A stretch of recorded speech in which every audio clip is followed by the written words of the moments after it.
Yellow Brick War, Chapter 17. Nox, I hissed. What are you doing here?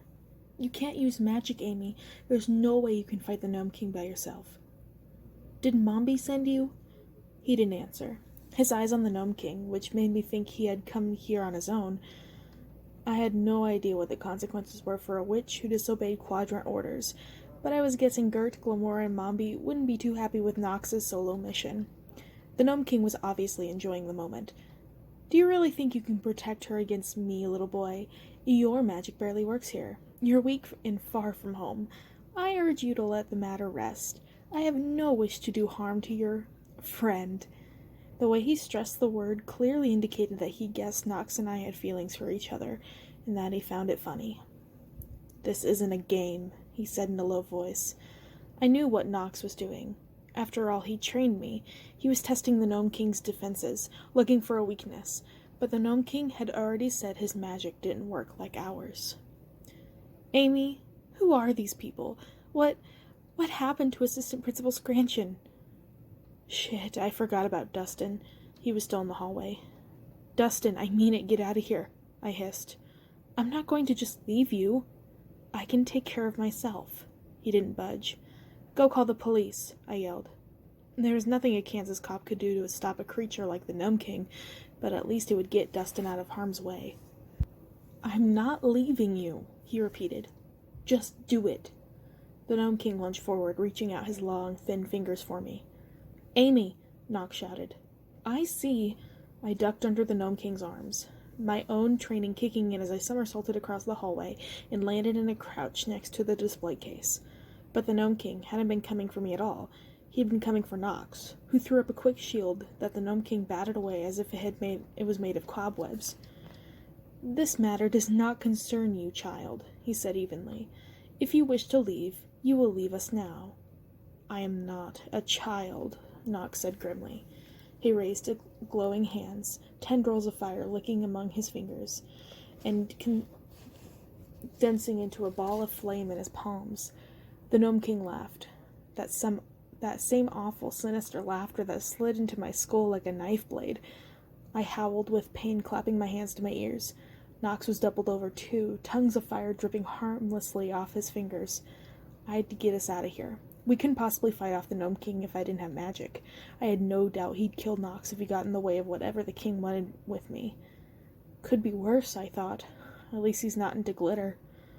The silver shoes were the only chance I had for Nox and me to escape, but the Gnome King wanted me to take them. What was I getting myself into if I was accidentally obeying him while I tried to save Nox's life? The Gnome King advanced toward Nox, grinning, the long, spidery fingers of each hand lengthening and turning silver like the Tin Woodman's knife-fingered minions. If I didn't act now, Nox was toast.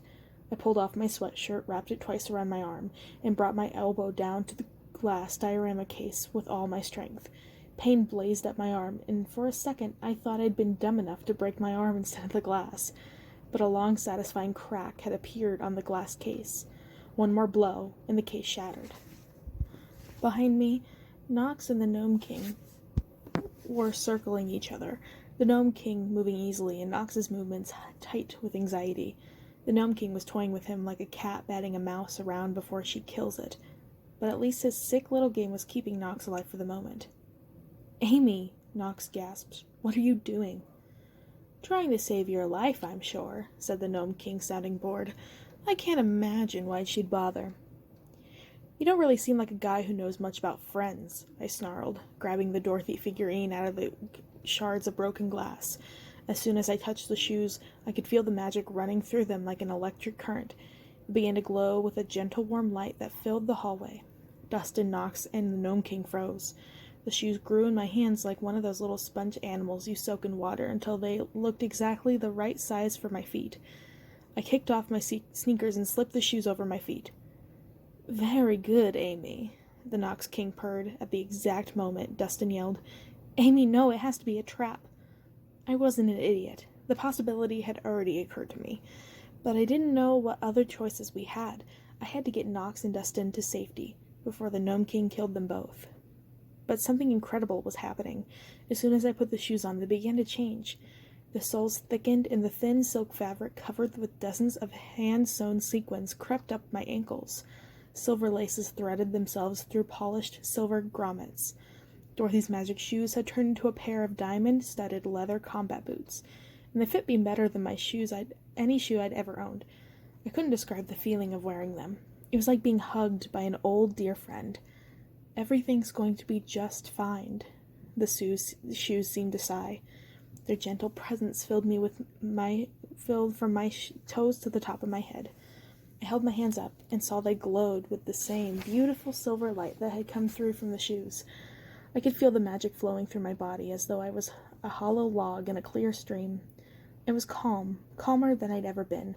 Nothing mattered anymore. I felt 1,000 miles away from the chaos in the hallway.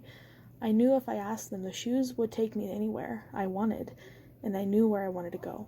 Back to Oz. I closed my eyes and prepared to summon a power to go home. "Amy!" Knox cried, and my eyes flew right open. How had I forgotten him? What was I doing? I stared down at my glowing feet. If the shoes were part of the Gnome King's plan, how could I possibly trust their magic? I didn't have time to worry about that. The Gnome King clapped his hands in delight when he saw the shoes on my feet. Knox lunged forward, trying to knock the Gnome King off his feet. Just as Dustin crept into the fray, his eyes were huge with fear, but his face was set in determination. He would get himself killing fight for me, even though he had no idea what he was up against. "Dustin, stop!" I yelled, but it was too late. The Gnome King whipped a fireball at him so fast I didn't see his hands move. "No!" I yelled, reaching for it with my free hand. My boots blazed with light and power, and at last I could feel the answering pull of my own magic as a web of dull, flickering strands of light sprung out my fingertips. It wasn't enough to deflect the Gnome King's fireball, but my net sucked some of the force of his weapon away before it smacked Dustin squarely in the chest. His mouth dropped open into the round O of surprise as he stared down at the blackened crater spreading across his chest, and then he let out a low moan and toppled slowly backward. "Dustin!" I screamed. I heard pounding and shouts in the hallway and a siren in the distance. A handful of teachers rounded the corner at a run. The Gnome King raised his hands, and another shock had sent them flying backward. Knox, abandoning magic, barreled into the Gnome King's stomach, but the Gnome King kicked him away easily. The Gnome King reached upward and pulled a mass of long, thin strands of darkness out of the air and began to swirl and expand, whirling faster and faster. "My dear Miss Gum," he said lightly, his slithering voice sending chills down my spine. "I'm afraid it's time to bid adieu to your little beau. I'm taking you back to Oz, now where you belong." The swirling mass of darkness ballooned upward, tearing tiles off the floor, sending them spinning through the shattered windows. Suddenly, I knew what he was doing. He'd summoned a tornado. I had Dorothy's shoes, and I knew the Gnome King wanted to send me back to Oz, and I knew he was going to leave Knox behind. He couldn't risk leaving one of the quadrant. He was going to kill him. We didn't have much time. In fact, we didn't have any. I wanted to help Dustin. I wanted to tell Madison how much I hoped she got out of Flat Hill someday. I wanted to say goodbye to my mom for the last time. But I didn't have a choice. It was either return to Oz or watch Knox die in the hallway. "Knox!" I screamed. "Come on." He took in my shoes with a single glance and darted away from the Gnome King, wrapping his arms around me. "Take us home," I yelled, above the furious howl of the tornado. The shoes shot the rays of white light, and we floated up into the eye of the storm. Standing in the middle of the ruined hallway, surrounded by shattered glass, blood, and rubble, the Gnome King watched us go. A huge, terrifying smile spread slowly across his face.